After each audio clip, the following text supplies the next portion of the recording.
अस्सलाम वालेकुम and welcome to Fast Sports. You are watching Golden Boot. I am your host Ali Mirza और मेरे साथ मौजूद हैं सहरयाब अफरीदी। आइए नजर डालते हैं प्रोग्राम में आज की टॉप स्टोरीज पर। ब्रेंटफोर्ड का प्रीमियर लीग में तारीख साज सीजन, किस ने किया अपनी टीम के लिए बेहतरीन परफॉर्म। सिंगापुर के दौरे पर गई पाकिस्तान विमेंस फुटबॉल टीम को सिंगापुर विमेंस फुटबॉल टीम के हाथों शिकस्त का सामना। पाकिस्तान फुटबॉल फेडरेशन के इंतखाबात में नई पेशरफ्त सामने आई। पाकिस्तान में फुटबॉल के शौकीन अफराद के लिए एक बड़ी खबर आ गई। चैंपियंस लीग के फाइनल में बुरी परफॉर्मेंस के बावजूद लुकाकू को सऊदी प्रो लीग से हुई मेगा ऑफर।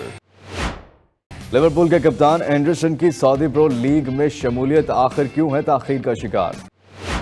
लियोनेल मेसी के इंटर मियामी ज्वाइन करने के बाद बार्सिलोना के बेशतर खिलाड़ी इंटर मियामी ज्वाइन करने की ख्वाहिश जाहिर करने लगे। पुर्तगाली स्टार खिलाड़ी ने बार्सिलोना में शामिल होने की ख्वाहिश जाहिर कर दी। मैनचेस्टर यूनाइटेड ने किस सीरिया के स्टार खिलाड़ी से मुआहिदा तय कर लिया, जानिए आज के प्रोग्राम में।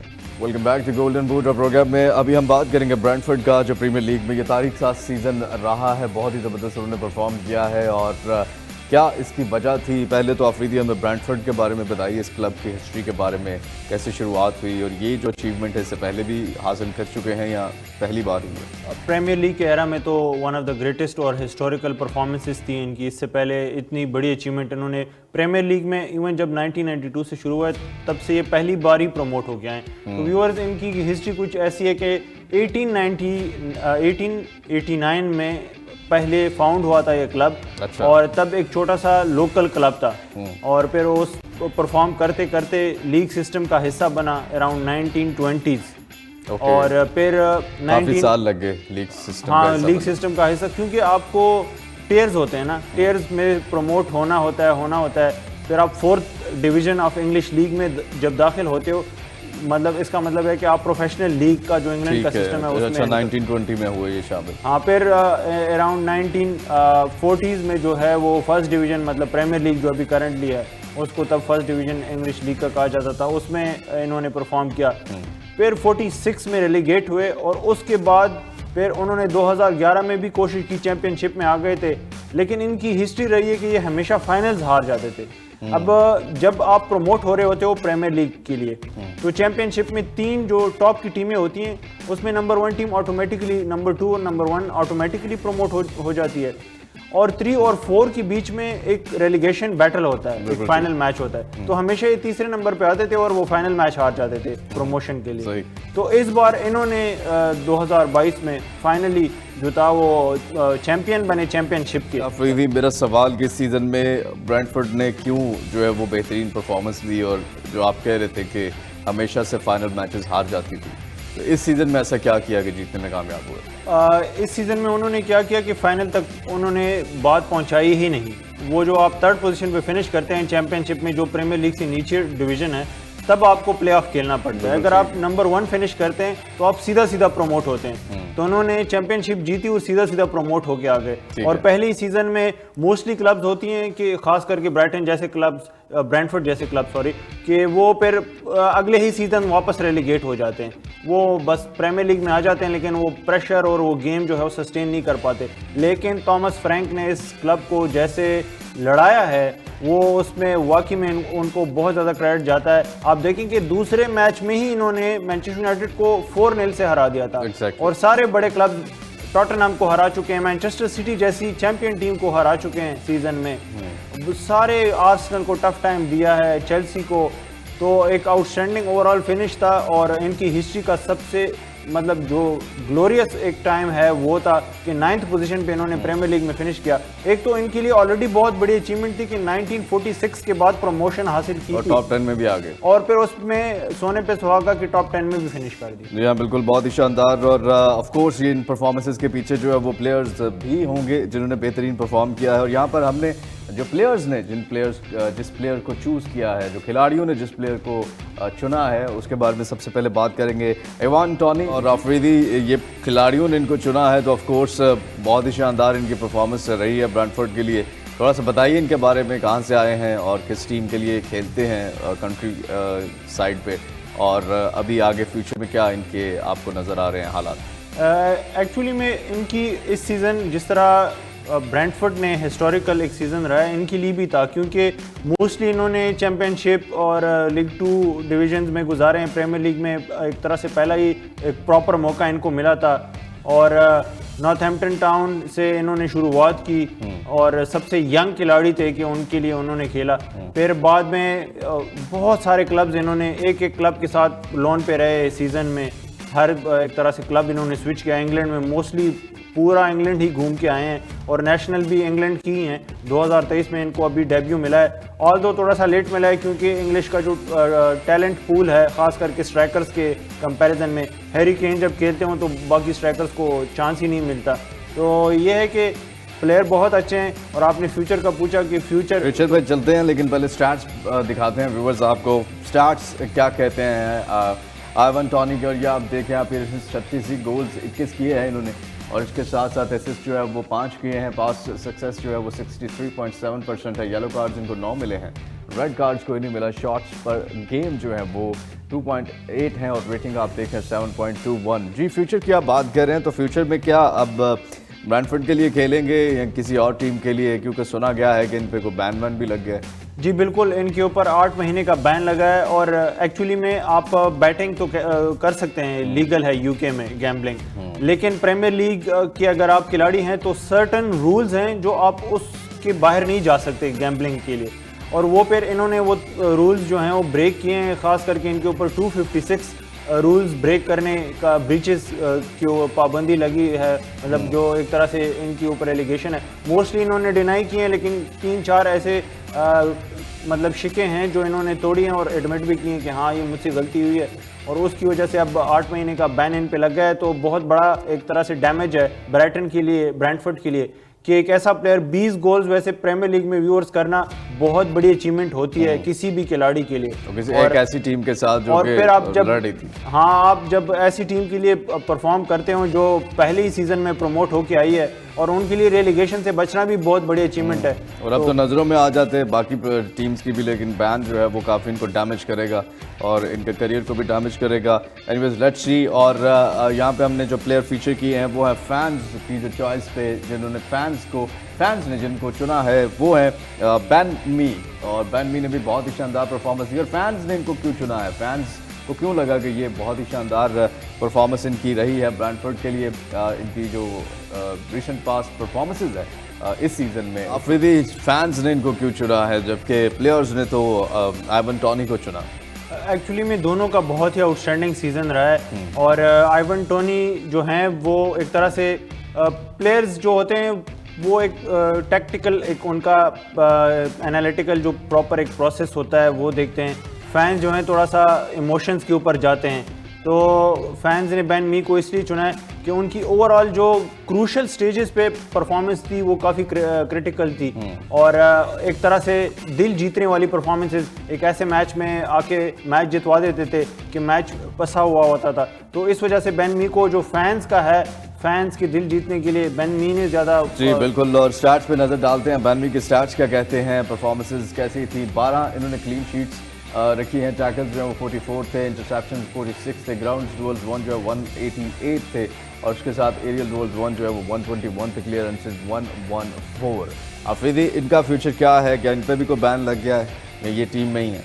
नहीं, ये टीम में ही है, और हार्ट ऑफ द डिफेंस हैं ये, तो वो बहुत ही आउटस्टैंडिंग डिफेंडर है। इनका मोस्टली शुरुआत इनकी बचपन में जो एकेडमी इन्होंने ज्वाइन की थी वो मैनचेस्टर सिटी की थी, फिर बर्नली चले गए पहले लोन पे, और फिर परमानेंट बर्नली ने इनको खरीद लिया। 2012 से लेके 2022 तक मुसलसल ये बर्नली के लिए खेलते रहे। फिर जब बर्नली रेलीगेट हो गई अभी पिछले सीजन, तो फिर ये ब्रेंटफोर्ड में आए, और क्योंकि मोस्टली जो अच्छे प्लेयर्स होते हैं वो जिस तरह की इनकी परफॉर्मेंस है, आपको लगता है कि अब आगे और क्लब्स की नज़र में भी आएंगे इस सीज़न अगर ज़्यादा बेहतर और परफॉर्म करते हैं तो? वैसे तो इन्होंने बहुत ही आउटस्टैंडिंग परफॉर्मेंस दी है, और मतलब अगर परफॉर्मेंस के ऊपर देखा जाए तो किसी भी क्लब में फिट इन हो सकते हैं एटलीस्ट जो टॉप 10 की टीमें हैं, लेकिन इनकी अपनी टीम भी टॉप 10 में इन्होंने फिनिश किया है। तो 32 साल के हो गए हैं, मुझे नहीं लगता कि स्विच करेंगे। चलिए लेट्स सी। जी हाँ, लेकिन यहाँ पर ब्रैंटफोर्ड का ये सीज़न बहुत ही शानदार रहा है। तारीख साथ सीज़न टॉप 10 में जो है वो फिनिश किया उन्होंने प्रीमियर लीग का ये सीज़न। अगले सीज़न में क्या करेंगे वक्त बताएगा। यहाँ पर एक छोटी सी ब्रेक का वक्त हुआ चाहता है। Welcome back to Golden Boot और प्रोग्राम में हमें ज्वाइन कर चुके हैं मिस्टर बाज अहमद, स्पोर्ट्स जर्नलिस्ट हैं और काफ़ी इंसाइट खबरें होती हैं इनके पास, पाकिस्तान फुटबॉल फेडरेशन हो या पाकिस्तान स्पोर्ट्स बोर्ड हो। और माज आपको वेलकम करते हैं। सबसे पहले तो ये बताइए क्या लेटेस्ट हैपनिंग्स हैं आपके पास जो हो रही हैं पाकिस्तान में, और कोई गुड न्यूज़ भी है आपके पास। एक दो सवाल हैं जो मैं बाद में पूछूंगा, लेकिन आपसे शुरुआत करना चाहता हूँ। जी हाँ, आज जो न्यूज़ वर्दीनेस के प्रेसिडेंस से अगर देखा जाए तो सबसे बड़ी खबर जो मुझे मौसूल हुई है वो यही हुई है कि ला लीगा का एक क्लब है Atletico Madrid, you talk about it so often, Atletico Madrid ने लाहौर में एक एकेडमी बनाने का ऐलान किया है। अभी हम थोड़ी देर पहले आप से बात भी कर रहे थे, जाओ फिलिक्स उनके लिए खेलते हैं और वो उनसे जान छुड़ाना चाहते हैं। अच्छा, एटलेटिको मैड्रिड लाहौर में एक एकेडमी जो है वो बनाना चाहती है, football academy. Exactly, local businessman है कोई जो लेकर आया ये सारा कुछ। एग्जैक्टली, उनका कारोबारी मुआहदा है कोई इस ला लीगा के इस क्लब से, स्टाफ भी वहाँ से हायर किया जाएगा। और अंडर 16-20 क्या है या ओपन है, क्या इसका है? इसमें मुख्तलिफ एज ग्रुप्स के बच्चे तरबियत हासिल करेंगे फुटबॉल की, और स्पेनिश कोचेज होंगे, स्पेनिश स्टाफ होगा और उनको बेहतरीन इन्वायरमेंट में खेलने का सीखने का मौका मिलेगा।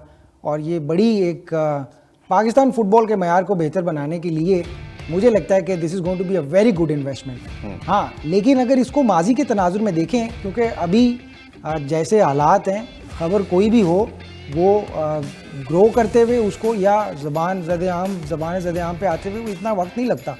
तो इसको अगर माजी के पर्सपेक्टिव में देखें तो 2015 में रियल मैड्रिड भी ऐसा ही कुछ प्लान कर रहा था। यही मैं इस तरफ ही आने वाला था। खबर जैसे आपने कहा ज़बान ज़द-ए-आम तो हो जाती है, लेकिन प्रोजेक्ट्स उधर ही रह जाते हैं, वो कभी भी फाइनल एक तकमील में कभी हमें नज़र नहीं आए। तो इस बारे में क्या कोई इसमें मुस्बत पहलू है कि ये तकमील तक पहुंचेगी या इस पर शुरू हो चुका है काम, या अभी सिर्फ खबर ही आई है? अभी इस पर उनका राउंड ऑफ डिस्कशन शुरू हुआ है। बेसिकली इसका जो इसकी वजह बनी है, जो सबसे बड़ी रीज़न ये है कि यूरोप से अगर आप देखें तो फुटबॉल जो है वो जाता जा रहा है मिडिल ईस्ट और वेस्ट एशिया। बिल्कुल ऐसे ही। तो अब फीफा के मुताबिक और दीगर लीग्स को भी फुटबॉल के लिए जो वो अपनी पॉपुलेशन पेनिट्रेशन जो है वो देख रहे हैं इन एशियाई ममालिक में, पर्टिकुलरली साउथ ईस्ट एशिया में। इंडिया में इनका इस तरह का एक मुआहदा ऑन पेपर शुरू हो चुका है। अच्छा, एटलेटिको मैड्रिड। एग्जैक्टली, वो इंडिया में भी एकेडमीज बना रहे हैं और प्लेयर्स के लिए मौके पैदा करते जा रहे हैं। पाकिस्तान में उन्होंने सबसे पहले ये जो प्राइवेट बिजनेस ओनर्स हैं इनके साथ मिलके उन्होंने ये वेंचर शुरू करने की कोशिश की है। लेकिन यहाँ पे एक सवाल नहीं पैदा होता कि जो स्पेनिश क्लब्स हैं या जो वहाँ के लोग हैं, अब आप देखें कि उन्होंने प्राइवेट बिजनेस जो वाले लोग हैं उनसे रब्ता करके और उनके साथ ये वेंचर स्टार्ट किया, तो ये एक फ्लॉप या आप क्या कहेंगे कि एक नाकामी नहीं नज़र आती कहीं ना कहीं हुकूमती लेवल पे या पाकिस्तान स्पोर्ट्स बोर्ड के लेवल पे या फेडरेशन के लेवल पे? आई थिंक थोड़ा सा हार्श होगा अगर इतने सख्त तराजू में तोलने की अगर आप कोशिश करें तो ये थोड़ा सा उनके लिए हार्श होगा। एंटरप्रेन्योरल कमिटमेंट किसी सतह पर भी हो सकती है। अगर पीएफएफ के मेंबर्स हैं वही अगर लीग के लिए स्पॉन्सर्स लेके आते हैं तो अब इवेंचुअली आप देखें जो मोटिव है, मोटिव अचीव हो रहा है। हमारा मकसद क्या है? पाकिस्तान में फुटबॉल के मयार को बेहतर बनाना।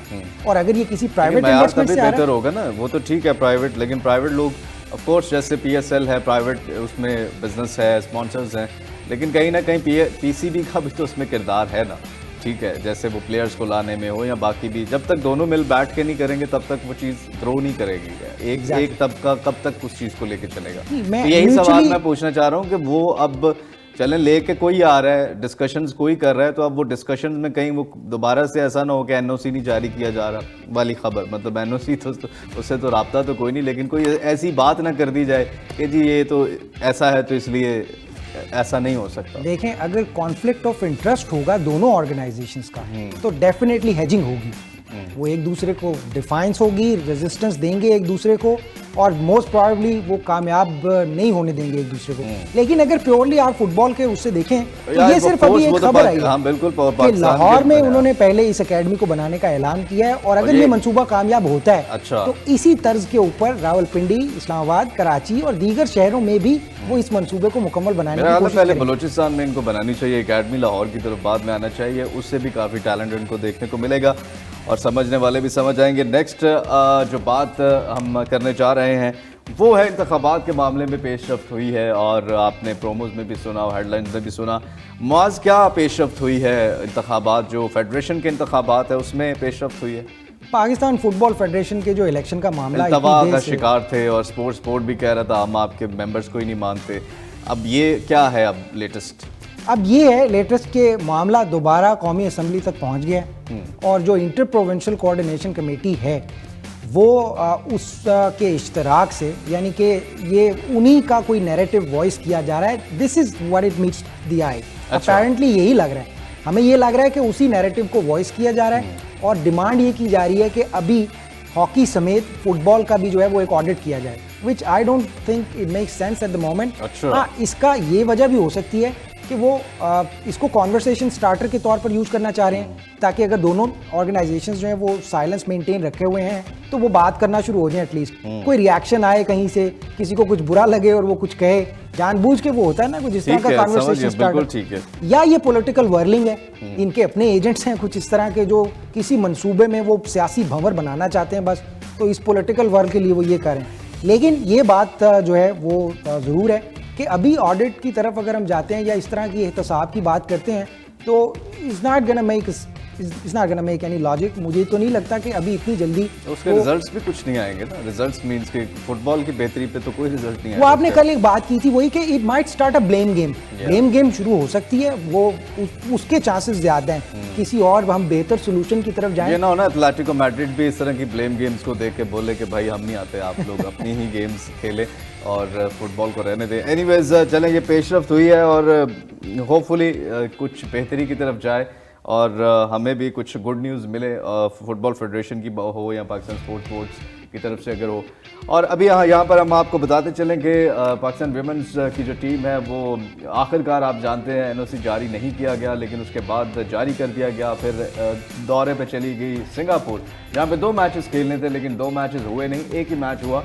और ये सिंगापुर विमेंस टीम के साथ जो मैच था ये पाकिस्तान जो है वो 0 के मुकाबले में 1 गोल से हार गया है। तो लास्ट मोमेंट्स में जो है वो सिंगापुर गोल करने में कामयाब हुई। पहले आप बताइए कि इस परफॉर्मेंस से कितना सेटिस्फाई किया है आपको इस परफॉर्मेंस में? सबसे पहले तो इस चीज़ को हम तस्लीम कर लें कि 0 के मुकाबले में 1 गोल से शिकस्त को इतना बड़ा मार्जिन नहीं है जिसकी वजह से हमें निदामत हो। दूसरी बात यह है कि अगर टेक्निकली भी अगर आप देखें तो ओवरऑल पोजेशन सिंगापुर के पास ज़्यादा रही पाकिस्तानी खिलाड़ियों के मुकाबले। चलिए पहले स्टैट्स पे एक नज़र डालते हैं और स्टैट्स देखते हैं, और स्टैट्स के बाद जो है वो हम इस पे बात करते हैं कि कितना अटैक किया गया और कितना जो है वो पोजीशन था किस टीम के पास। आप देख रहे हैं यहाँ पर शॉट्स ऑफ टारगेट 2 थे पाकिस्तान की तरफ से, 8 थे सिंगापुर की तरफ से। शॉट्स ऑन टारगेट 1 था पाकिस्तान की तरफ से, 10 थे सिंगापुर की तरफ से। मास पोजीशन 41% था पाकिस्तान के पास, 59% पोजीशन जो है वो सिंगापुर के पास था। अटैक्स आप देख रहे हैं 100 अटैक्स किए गए हैं सिंगापुर की तरफ से, 65 जो है वो पाकिस्तान फुटबॉल की तरफ से किए गए हैं। जी हाँ, ये ऐसी परफॉर्मेंस नहीं है जिसके ऊपर मैं पहले अर्ज कर चुका हूँ कि आपको या हमें, अगर ये वही होता 2 मैचेस 3 मैचेस की सीरीज होती तो फिर जो है वो हम खुल के कह सकते थे कि क्या परफॉर्मेंस में लूप होल्स थे या लैग थे। लेकिन फिर भी आप जो है वो यहाँ पे क्रेडिट देना चाहिए हमारी वुमेन टीम को। एक तो जिस तरह के हालात में वो गए वहाँ पे, एक दिन का भी मार्जिन नहीं था उनके पास कि ट्रेनिंग कर लेते या कुछ इस तरह से, और उन हालात में उन्होंने इस तरह की परफॉर्मेंस दी है, तो यहाँ पर ज़रूर जो है वो उनको क्रेडिट बनता है। नेक्स्ट अब बताइए हमें क्या खबर है, कोई अपकमिंग मैचेस की इस तरह के टूर्स की कोई है खबर या अभी कोई खबर नहीं आपको? अभी इस हवाले से देखें जी, वी शुड बी होपफुल। अभी ये जो सबसे पहले तो इलेक्शन का जो मामला है उसको एड्रेस किया जाना चाहिए, और दूसरी बात ये है कि लीग के क़याम का जो मुतालबा जो लोग कर रहे हैं उसको सीरियसली लिया जाना चाहिए, और कोई एक टेंटेटिव टाइम दे देना चाहिए कि हम अभी, अगर हमारे पास इतने रिसोर्सेज नहीं हैं, अभी ज़राए नहीं हैं, तो दिस डजंट मीन कि we were just overlooking this. हम करवाएंगे, इन महीनों में करवाएंगे, इतने ड्यूरेशन में करवाएंगे, इतनी टीम्स हम लेंगे। वो जितनी भी तफसीलात प्रीमियर लीग से जुड़ी हैं वो सारी जैसे लेकिन अभी भी मुझे ऐसा लगता है जैसे जो हमारा जो स्ट्रक्चर है फुटबॉल का उसको चेंज होने की ज़रूरत है। जो डिपार्टमेंटल एक सिस्टम चल रहा है उसको चेंज होने की ज़रूरत है। और इस पे ऑफ कोर्स मैं आपके साथ एक अलहदा से प्रोग्राम में भी डिस्कशन करना चाहूँगा, क्योंकि उस दिन भी हमारी बात हो रही थी कि आपने अपने जो है वो व्यूज़ दिए व्यूवर्स के ये होना चाहिए, और मुझे लगता है ये नहीं होना चाहिए। क्यों नहीं होना चाहिए और क्यों होना चाहिए इसके ऊपर भी हम डिस्कस करेंगे। बहुत शुक्रिया मास, आपने हमें ज्वाइन किया। यहाँ पर एक छोटी सी ब्रेक का वक्त हुआ चाहता है। Welcome back to Golden Boot, और प्रोग्राम में अब शामिल करेंगे फुटबॉल की दुनिया में क्या चल रहा है, कुछ लेटेस्ट हैपनिंग्स, और पहली ट्वीट हमारे पास इन लेटेस्ट हैपनिंग्स में कौन सी हुई है, और वो ये है कि Saudi understand Saudi clubs keep pushing for Lukaku, working on new proposal but still waiting to see what's gonna happen with Juventus. Afridi इन्होंने तो दरमियान में ये किया था ना कि जी मैं यूरोप में ही रहना चाहता हूँ और मैं यूवेंटस में, वो जो एक परसों आप बता रहे थे, तो अब ये नहीं क्या खबर है? एक्चुअली में यूवेंटस इन्होंने वैसे इंटर मिलान ने चेल्सी को ऑफ़र की थी 35 मिलियन और 5 मिलियन जो पहले बताया, फिर यूवेंटस बीच में आई क्योंकि इनके एजेंट ने यूवेंटस के साथ एग्रीमेंट की थी। अब यूवेंटस की डील फाइनलाइज होने में थोड़ी सी ताख़ीर का शिकार इसलिए है कि वो एक तरह से अब डाउटफुल भी हो गया कि पॉसिबल हो भी पाएगा या नहीं, क्योंकि यूवेंटस जब तक व्लाहोविच जो उनके स्ट्राइकर है करंट, उनको नहीं बेचते तब तक लुकाकू खरीद नहीं सकते। और अभी उनके ऊपर इतनी ज़्यादा जो है वो टीम्स जो हैं वो नहीं आ रही खरीदने के लिए व्लाहोविच। अच्छा, ये एक शर्त है कि उनको बेचना होगा तभी लुकाकू। हाँ, क्योंकि हम पहले भी बता चुके हैं व्यूअर्स के यूवेंटस भी बार्सिलोना की तरह फाइनेंशियल क्राइसिस का शिकार है, तो वो ज़्यादा अफोर्ड नहीं कर सकती। लेकिन इनके लिए तो दरवाज़ा खुला सऊदी प्रो लीग का, तो आपको नहीं लगता चले जाना चाहिए? हाँ, इनके लिए बेस्ट पॉसिबल सिचुएशन है। दरमियान में पता नहीं किसने इनको मशवरा दिया कि आप यूवेंटस चले जाएं, शायद जो भी है सिचुएशन, शायद इनका ये कि अगर सऊदी प्रो लीग चले जाते हैं तो फिर बेल्जियम के लिए एलिजिबल नहीं होंगे सेलेक्ट करना, क्योंकि आप जब एक तरह से डाउनग्रेड ही है ना कि वो कंपटीशन उस लेवल का उधर नहीं होगा, तो कोई और इनका स्ट्राइकर जो है वो अगर रोनाल्डो जैसे प्लेयर्स डाउनग्रेड कर सकते हैं तो ये तो उनके सामने कुछ भी नहीं है, तो इनको भी डाउनग्रेड कर लेना चाहिए। एनीवेज देखते हैं क्या इनका फ्यूचर होता है। नेक्स्ट हमारे पास क्या है, और नेक्स्ट जो है वो Al Ittifaq and Liverpool are still discussing about fee for Jordan Henderson deal negotiation ongoing. और इनके बारे में हमने कहा था कि जरार जो है उन्होंने काफ़ी कोशिश की और उनकी कोशिशें कामयाब भी हो रही हैं, और आपने भी कहा था कि इनको चले जाना चाहिए। अब ये क्या खबर है कि फ़ी नहीं हो रही, आपको लगता है ये ट्रांसफ़र हो पाएगा? ये ऑलमोस्ट 80% कंप्लीट हो चुका है, क्योंकि जो जॉर्डन हैंडरसन ने भी एग्री कर लिया टर्म्स के साथ, जो उनको 7 लाख पर वीक पाउंड्स जो सैलरी मिल रही है, और बाकी भी जो क्लब्स का आपस में, क्योंकि अल इत्तेफाक ने लिवरपूल को रिक्वेस्ट की थी कि आप इनको फ्री ट्रांसफ़र में दे दें हमें, मतलब हम ट्रांसफ़र फ़ी हमसे ना लें और प्लेयर को हम बेशक सैलरी डबल क्वाड्रिपल कर लेंगे, 4 गुना कर लेंगे। तो वो भी नहीं की, तो क्वाड्रिपल तो सैलरी हो गई है, तभी तो इन्होंने सिग्नेचर किए हैं जॉर्डन हैंडरसन ने। सही। लेकिन मसला जो ये है कि लिवरपूल ने कहा है कि हमारा ये एक कैप्टन है और बहुत ही इंपॉर्टेंट प्लेयर है, स्टार्टिंग टीम का हिस्सा है, तो हम ऐसे प्लेयर को अगर जाने देंगे फ्री में तो हम रिप्लेसमेंट किस तरह खरीदेंगे। तो उन्होंने कहा है कि आपको पहले तो उन्होंने 30 मिलियन का मार्क रखा था कि 30 मिलियन कोई भी क्लब अगर ख़रीदना चाहे हैंडरसन को तो 30 मिलियन अदा करे, लेकिन मुझे लगता है कि अराउंड 15 से 20 मिलियन में शायद बात बन जाए और ये डील फाइनलाइज हो जाए। मान जाएगी आपको लगता है हैंडरसन की टीम उनको देने के लिए? लेट्स सी नेक्स्ट हमारे पास क्या है। नेक्स्ट जो है वो बहुत ही ज़बरदस्त न्यूज़ है, और शायद हमें वो दौर दोबारा देखने को मिले जैसे बार्सिलोना में हमें देखने को मिलता था, और ये है Inter Miami is the new Barcelona. जी हाँ, apparently the MLS side could potentially add 2 more former La Liga winners to their ranks in Luis Suarez and Jordi Alba। ये बड़ा ज़बरदस्त कॉम्बिनेशन बनने जा रहा है MLS में, इंटर मियामी में, तो ये तो वही दौर यादें नहीं आफरीदी ताज़ा हो जाएंगी। हाँ बिल्कुल, लुइस सुआरेज और Messi and Jordi Alba, Busquets. Jordi Alba तो ऑलमोस्ट उनकी डील तो फाइनलाइज हो चुकी है, और क्योंकि एक तरह से आप देखें कि मेसी के लिए ही ये सब कुछ हुआ है कि उनको एक तरह से फेयरवेल ही दिया जा रहा है कि आपकी जो मतलब आपके जो दोस्त थे सारे वो बार्सिलोना के इख्तिताम जो करियर का है वो उसी जो बार्सिलोना में बेशक ना हो, लेकिन मिनी बार्सिलोना उनके लिए बनाया गया है। लेकिन ये व्यूवर्स के लिए भी तो बड़ा ज़बरदस्त होगा, जो फैंस वो भी दोबारा खींचे चले आएंगे जो इनको इकट्ठा देखते थे खेलते हुए। हाँ, और अभी एक छोटी सी ब्रेकिंग न्यूज़ भी शायद हो कि कुछ दिनों में, कल या परसों, शायद एक और भी बड़ी मेगा जो न्यूज़ है वो एक बड़े खिलाड़ी की जो वो कि भी इंटर मियामी में आ गया। इंटर मियामी में, वो भी बार्सिलोना में, यानी फेमस नेम, बहुत ही फेमस इनिएस्टा का नाम आप लेने लगे थे राइट। इनिएस्टा हो सकते हैं, एनीवेज बहुत से प्लेयर्स हैं, लेकिन देखते हैं कौन से हैं। लेकिन ये बड़ी ज़बरदस्त न्यूज़ है और मेसी के लिए तो है, फैंस के लिए भी काफ़ी हो गया। अब मेरा ख्याल है बार्सिलोना के बहुत से फैंस मूव कर जाएंगे इंटर मियामी को देखने के लिए, जो इन प्लेयर्स की वजह से बार्सिलोना देखते थे। ऑब्वियसली जो बार्सिलोना के फ़ैन हैं वो तो लियोनेल मेसी के लिए भी सारे ऑलरेडी मूव कर चुके हैं, मतलब वो तो स्विच करेंगे, थोड़े बहुत रह गए थे वो भी कर जो थोड़े बहुत रह गए थे, जो मतलब किसी वजह से वो भी अब स्विच करेंगे। अब इंटरनेशनल भी सारे जो बार्सिलोना के फैंस हैं, इंटरनेशनल फैंस बार्सिलोना में तो जो हैं वो तो वैसे भी स्विच करेंगे, लेकिन जो इंटरनेशनल फैंस हैं वो भी अब इंटर मियामी को फॉलो करना शुरू करेंगे। एग्जैक्टली चल लेट्स सी और कौन से प्लेयर्स हैं। ये जो बड़ा नाम मैंने इनिएस्टा का बोला है, अब देखते हैं कि वो कौन सा नाम है, नेक्स्ट शोज में रिवील करेंगे। नेक्स्ट हमारे पास क्या है ये आपको दिखाते हैं। और नेक्स्ट जो है वो Joao Felix is pushing for a move to Barcelona. और जाओ फेलिक्स की ये जो मूव है आफरीदी, ये कितनी अच्छी मूव है और क्या इसको पुश करते रहना चाहिए? अब हॉर्हे मेंडेस जो हैं वो इनके भी एजेंट हैं, बर्नार्डो सिल्वा के भी एजेंट हैं, मोस्टली प्लेयर्स के गुंडोगान भी बार्सिलोना जा चुके हैं। ज़बरदस्त एजेंट है।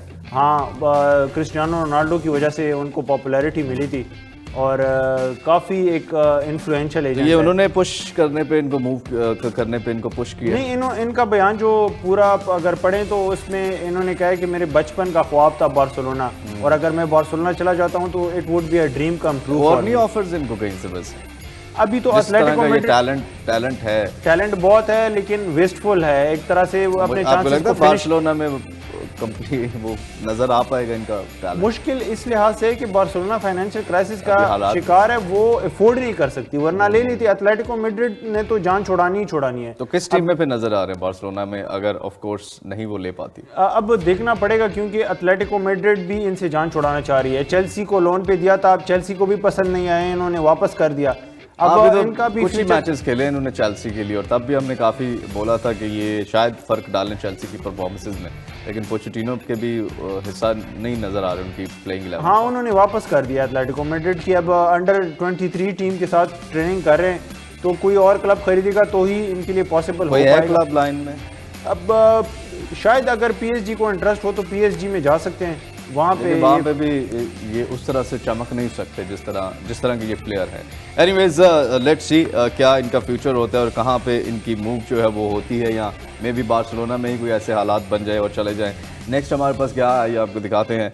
और नेक्स्ट है Manchester United have agreed outline personal terms for Rasmus Hojlund, gap in club valuation so will take time but talks to continue over deal. Ji Afridi, इसके बारे में बताइए क्या खबर है ये?